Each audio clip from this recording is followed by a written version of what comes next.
like a knife. The most common tools in our kitchen are also the most common cutting edge, are the most cutting edge, according to our kitchen scientist, Dan Kohler. That's right. Perfect. That's yes. right.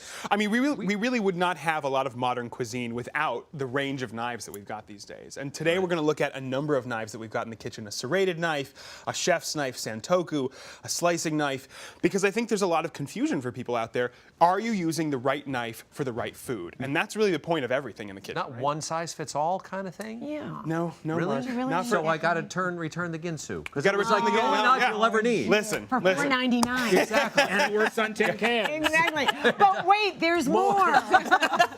Well, the first thing I want to look at is, what are we using to cut a tomato? Kim Douglas. Okay, I want to be honest with you, Dan. I expect only honesty I from you. figured, Dan, I like to wear light colors a lot. Okay. And I love tomatoes. Okay. And when I cut it, I cannot tell you the amount of times, and I'm certain that our audience people have probably had the same thing. I've cut into it and it hasn't cut and it's sprayed all over my light colored clothing. Let's solve that problem for Am you I right using now. the wrong knife? You're using the wrong knife.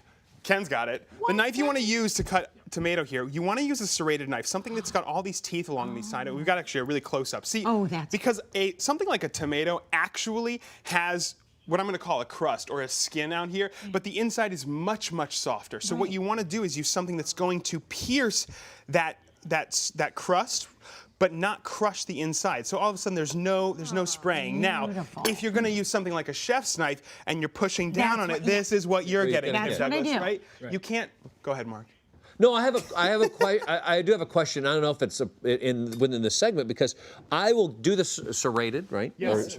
But how do you sharpen something? Because I'm like, That's all what maybe I another always segment. wondered That's a whole That's a other different can of ballgame. worms. Okay, because I get it, and you're like, okay, Yeah, how do I? Now, but serrated again, we're using this same thing for bread, right? A bread actually, similarly on a physics level, is very similar to tomato. We've got a crust, and we've got a very tender inside. And if I were going to use a chef's knife on this, we're crushing that crumb before we can even get through, and that now you've got a really horrible piece of bread. But with a serrated knife here, just slicing right through it, there we go. Perfect. Yeah. So again, this is the sort of knife you want to use for something that's soft inside, tomatoes or bread. Yes. Moving on. Okay. Now, what do you use to cut meat, Dan? Well, you might think that this giant knife, so this chef's knife we're looking at right now, that's what I just used incorrectly. What is this blade good for? Is it good for this ham?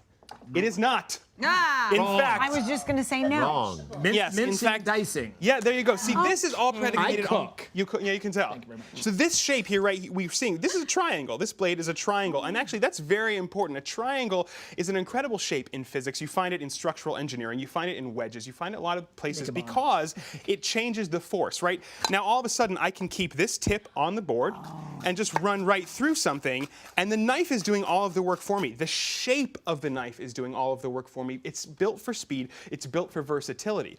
But if I were going to use this on the ham, yeah.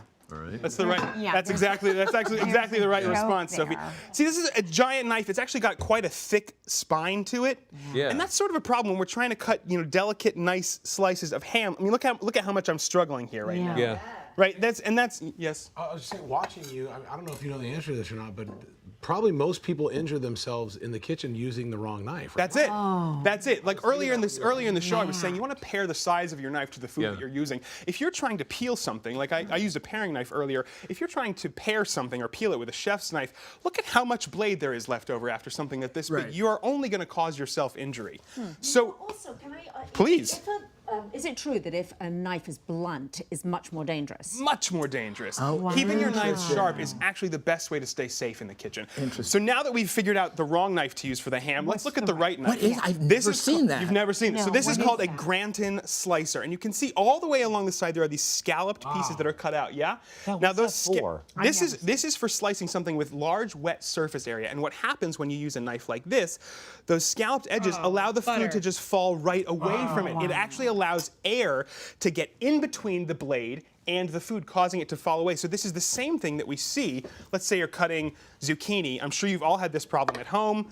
You're chopping with a chef's knife, and it starts to pile up and stick. Yeah. It sticks to it, right? To the side of the blade. Yep. But when we use something like a santoku that has the exact same scalloped edge, has the cramped. That's what it's for. These scalloped edges are for things that have large surface area that can be wet and that can stick right to your knife. Like what about starchy potatoes? Like you gave us that starchy potato thing. This is the knife you want to use. You want to use the Santoku. But it doesn't have the sort of, as the chef's knife does not have the rocking, but that's the other thing that a Santoku is great for, because of this is called a lamb's foot shape.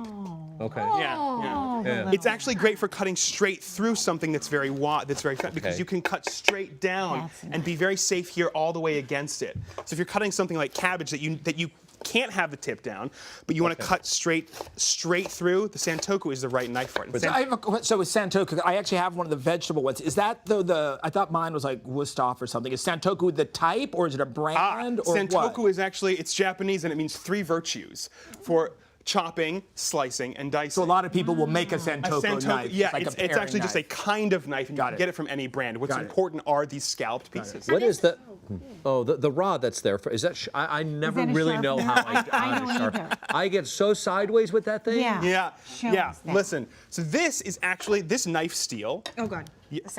Now, Really? Yeah. This Is it bad? This will hone your edge. This will not sharpen your knife. It will hone it. So if we're looking at a What's knife, the difference? yeah, if we're looking at a knife up close under a microscope, every time you use it, those teeth at the very edge of it are going to slightly get out of line. And then all of a sudden, after you're cutting and cutting, and this, again, we're looking under a microscope, they start to get bashed, and they're all like this. Every time you run it against a knife steel, those teeth just align perfectly again. And you can, if you're scared of using this at home, you see a lot of chefs go toward their hands. Yeah. You can start off very safely, just take at the base, and you can go down, right toward your cutting board. This is much safer. I like that sound. Now the ones where you do it and you draw the knife through, you get the little like. Do those really work, or is that different than? It is slightly different, but those are actually sharpening the knife. That's different from. So you should use both. You should use both, indeed.